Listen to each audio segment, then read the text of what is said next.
Welcome to our 9th lecture of fax devices.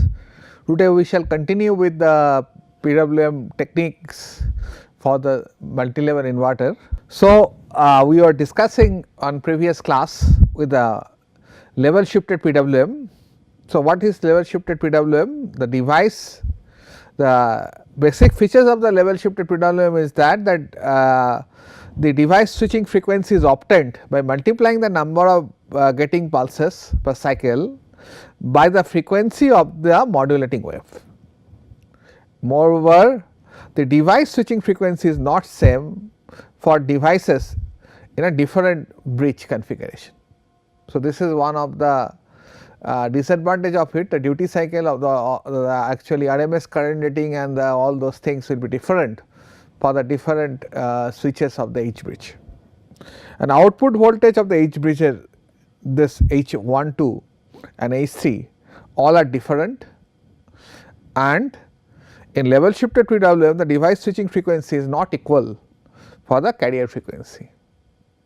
So, this is advantageous or disadvantageous. If it is lower frequency, we can lower frequency and the higher current rating, we can choose a particular devices, and we can choose a, if there is a lower power rating and high frequency, we can choose a different current. There is an advantage, we can be used in an advantageous way also, even though it seems to be a disadvantageous. The inverter switching frequency equal to the carrier wave frequency, there is no change in that, and average device switching frequency will be given by actually FCR by M minus where M is the level of the inverter.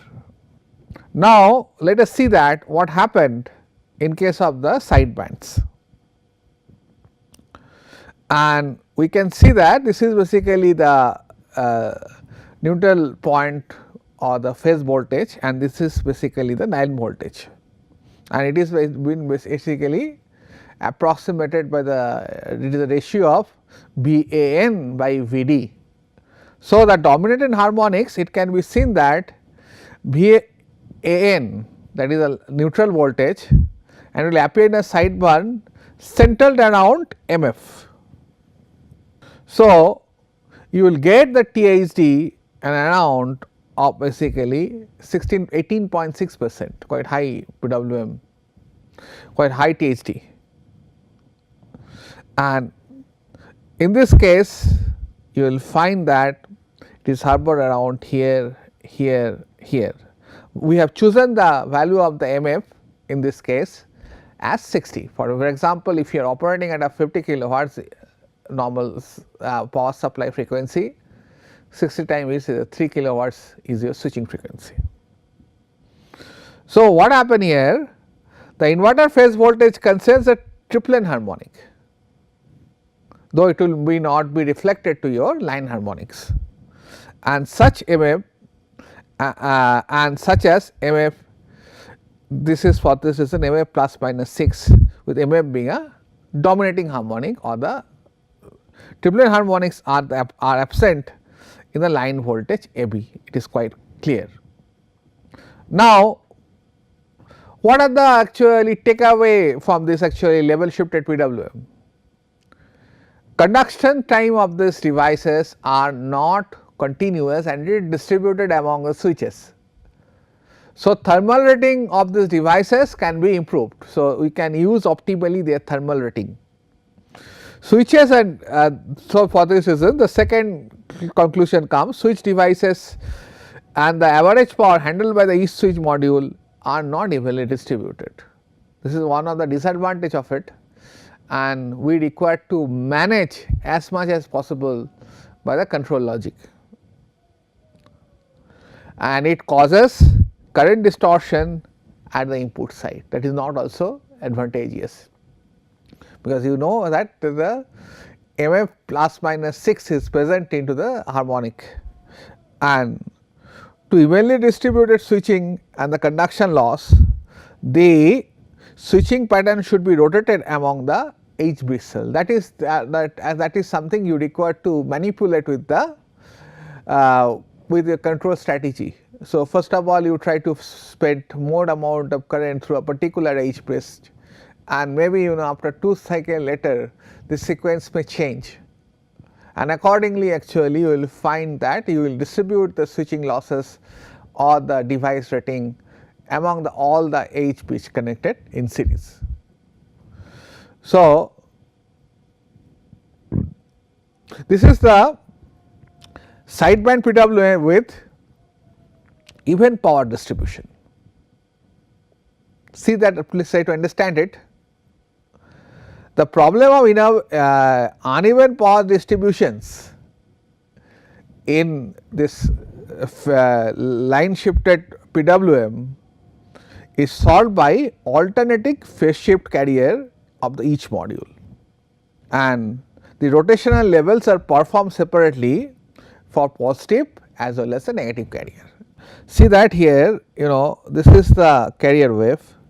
So, you can see that this is the zone where it hardly actually crosses. Ultimately, switching is mostly done on this part of it, and in this part also this is over modulation for this wave. So, there is no switching if it is continuously on for this duration. Similarly, in this duration it is continuously off. Same happened to the lower cycle. So, these can be something some way or other can be controlled. So, look, this is actually the point it is crosses, thereafter it will point, it will crosses something like. So, this is the carrier, this is the control signals for switch 1, this is for switch 2, this is for switch 3, and this is for switch 4. You can see that these carriers are basically crossing, but if you interchange in some half cycle, you give CR1 and CR2, then we can actually optimize the losses. See that what happened here. This is basically the V reference that required to be tracked, the modulating wave, and you will compare with the CR1, and ultimately you will have the CR prime, and accordingly when this value is V star or the V reference is more than this VCR delta, so switch S1 will be on. Similarly, switch S2 will be on when this reference voltage is greater than the VCR2. So, then subsequently other switches will be on. So, how you will generate it? A square wave signal for the half of the carrier frequency with appropriate amplitude to provide the offset and added to each carrier wave. So, you will add up, so it will be shifting positive and the negative half cycle accordingly. As the number of voltage level increases, the square wave signal has to be replaced by the staircase waveform, depending on the multi-level inverter. If it is more than 3 level, you require to be a staircase, and the output of the waveform will be same as that of the LS-PWM, only H bridge output voltage will change. In that way, this is a simple way to implement LS-PWM. Now, let us combine LS and PS, then what will happen? Then it is said to be the hybrid PWM, where you will find that basically there will be a mirror image form here. Actually, there is a phase opposition disposition. So, this and these are in a same phase, but they are phase shifted, but they are in the same phase, but they are shifted by the magnitude. So, hybrid phase shifted and the level shifted PWM are been when you combine the phase shift and the level shift, you get the hybrid one. Carriers are subjected to vertical as well as the horizontal sieve. So, see that this black line bolded and this black line dotted are the vertically shifted, and of course, you can see that they are also can be shifted, then it is a phase opposition. Only 2 bands are form the modulation. So, you automatically this actually the form. So, this so what happened in this case, the average device of the device switching frequency of the modulating hybrid modulation is half of the phase shifted PWM, and the dominating harmonic thus will be centered around m minus 1 by 2 into mf, where mf is the actually the modulating frequency index. The hybrid modulating frequency index with cascade multi-level inverter will have the following features. This technique involves both high frequency and the low frequency switching. High power modules are operated at a low frequency.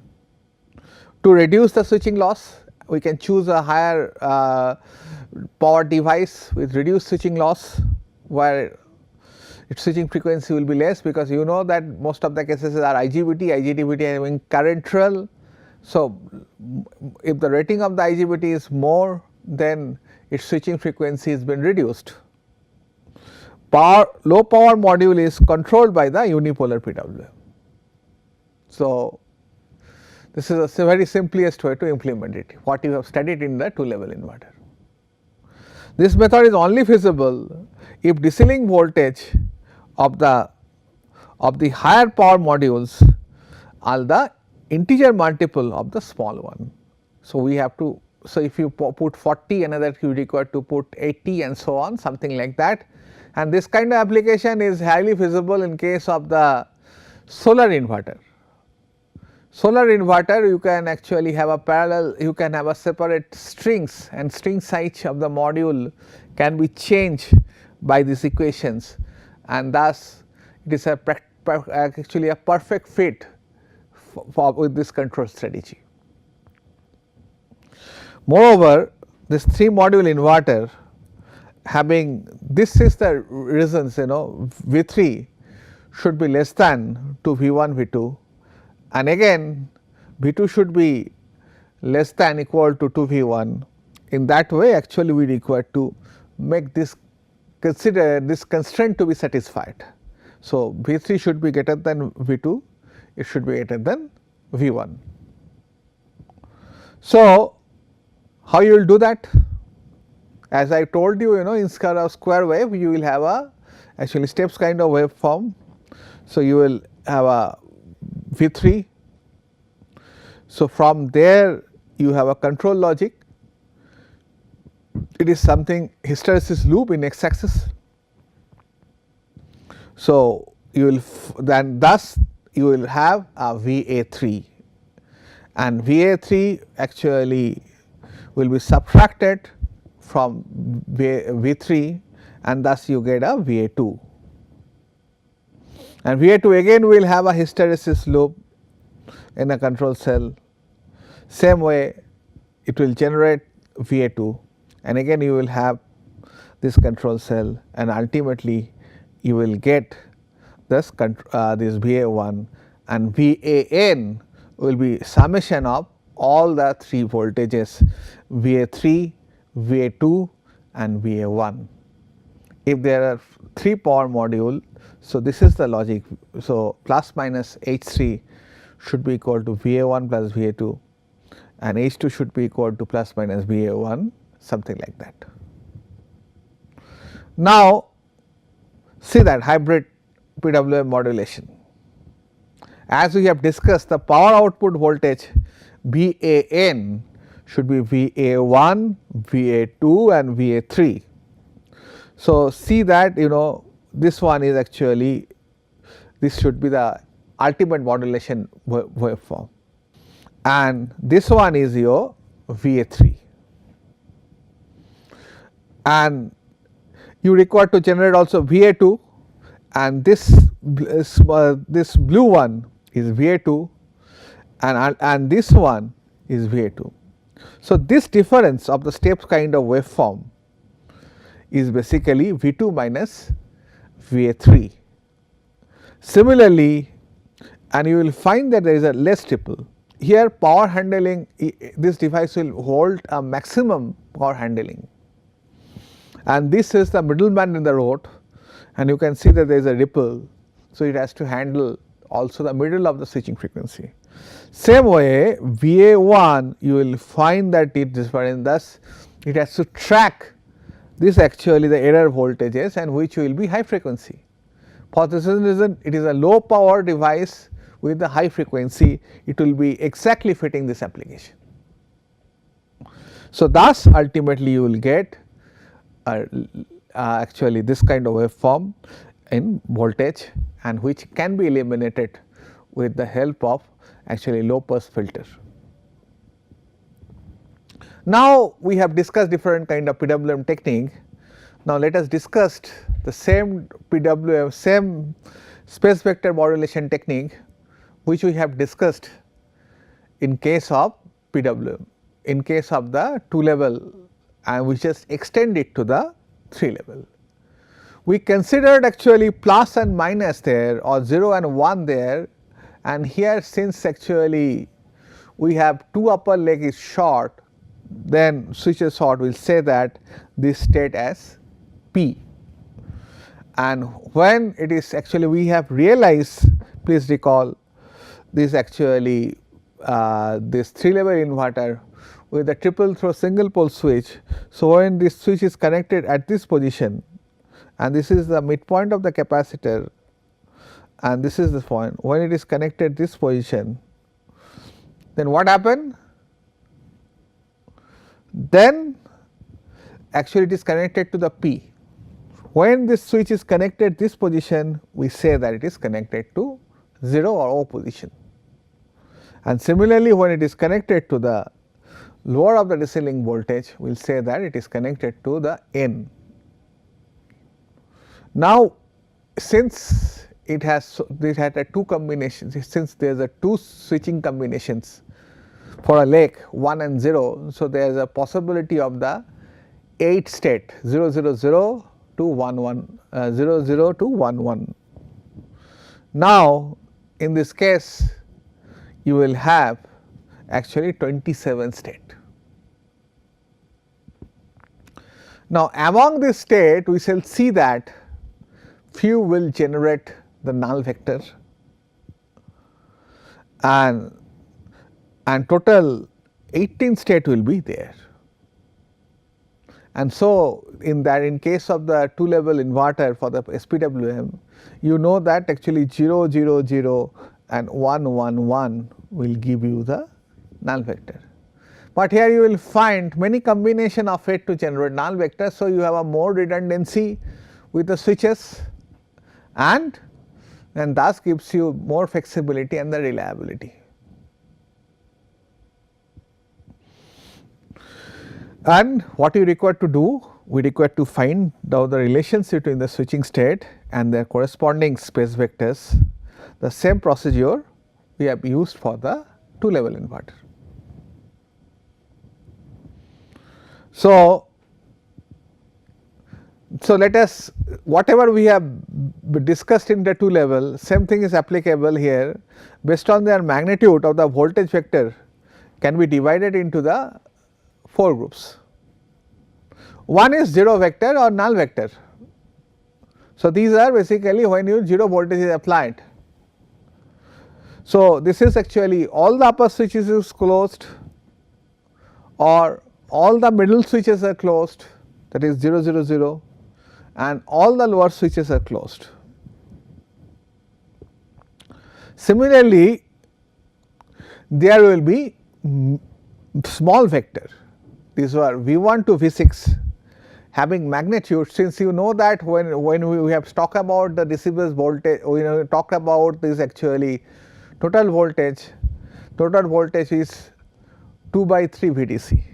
So, in this case it is small vector or half vector, we will call it, then this value will be actually VDC by 3, and each have a small vector with 2 switching state, one containing plus P and another containing minus E, and therefore, can be further furnished into P or N times small vectors.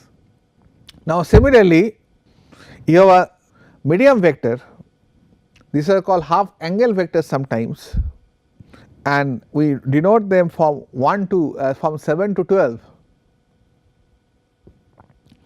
and whose magnitude will be actually VDC by 3, and it will be 30 degree, and there will be large vectors, and which was the present in case of the 2 level inverter also, and this will be present, and that value will be VDC by 3. If you only use this large vector, then actually then this 3 level inverter boils down to the 2 level inverter. So, let us see that we have calculated the time in case of the 2 level inverter. Can it be extended here? So, this is the dial clamp 3 level inverter, and this is the reference. So, see that P, that is positive, positive, positive, when what is P? When S1 and S2 is closed for a leg. So, N, that is all the lower legs are closed, and 0, 0, 0. In 3 combinations, you will find that you are not applying any voltage to the line. So, it is null vector. So, this is said to be the V1. You can generate V1 with plus 0, 0, that means plus this and this, or you can also use 0 n. If you use plus 0, 0, you say that it is a P class of half vector, and if you generate by O n n, we say that n class of half vector. Same way there will be a mirror image, it is OPP you can have, or you have n 0, 0, V1 and V4. So, see that these vectors, these half vectors can be generated. There is a 6 half vectors and we have of 12 combinations. So, you have a more amount of the flexibility, and considering that the phase VA, BC and till this 180 degree, actually you can see here from this point the phase A gets positive, till this time actually it lies positive. So, this is the basically the phase difference for positive phase or phase A. So, minus 60 degree to plus 60 degree. Similarly, you can see that for phase B, this P starts here and ends here, and here actually for phase C starts here as well as ends here. So, we can actually find it out where is the actually we can find it out the voltage V and theta. Let us say you are here and I have shown it is here. So, what happened here, you can think of that this voltage is made of V1, V7 and also V13.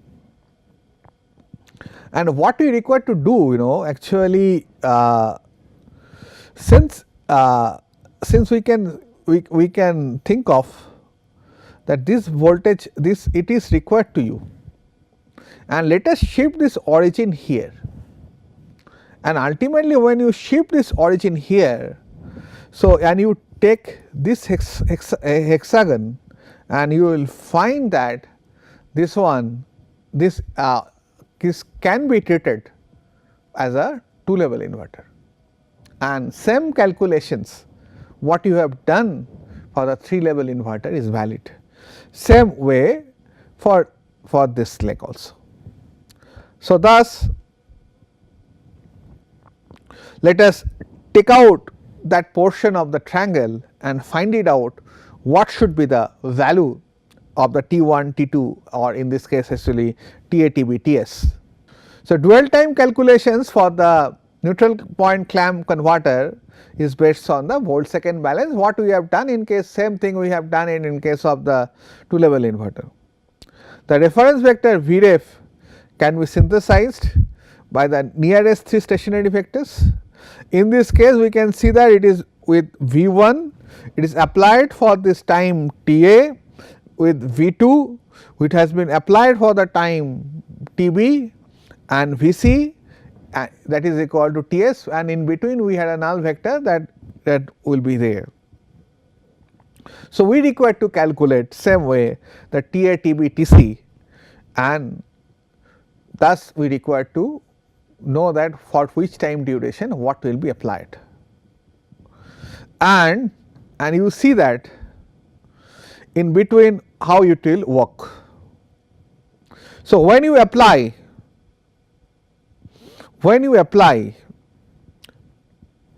PPP, so your load configuration is this. Similarly, when you apply P00, your load configuration is this. A phase is connected to the positive of the DC bus voltage and it is connected to 0. Then you can also connect, and that will also give you 0, that is 0 NN. So, you get this voltage. Similarly, it is PON, then you get this kind of configuration, and PNN you get this kind of configuration. Now, you require to, I give it to an assignment, what you have done in case of the 3 level 2 level inverter to find out TA, TB, TC. I am not deriving here, and you are expected to derive and solve it for TA, TB, TC for the calculations. Okay, thank you. We shall continue with the next class, and this is our last lectures for the PWM technique. For next class onward, we shall start with the actually the fax devices, practical fax devices and its control and its applications. Thank you.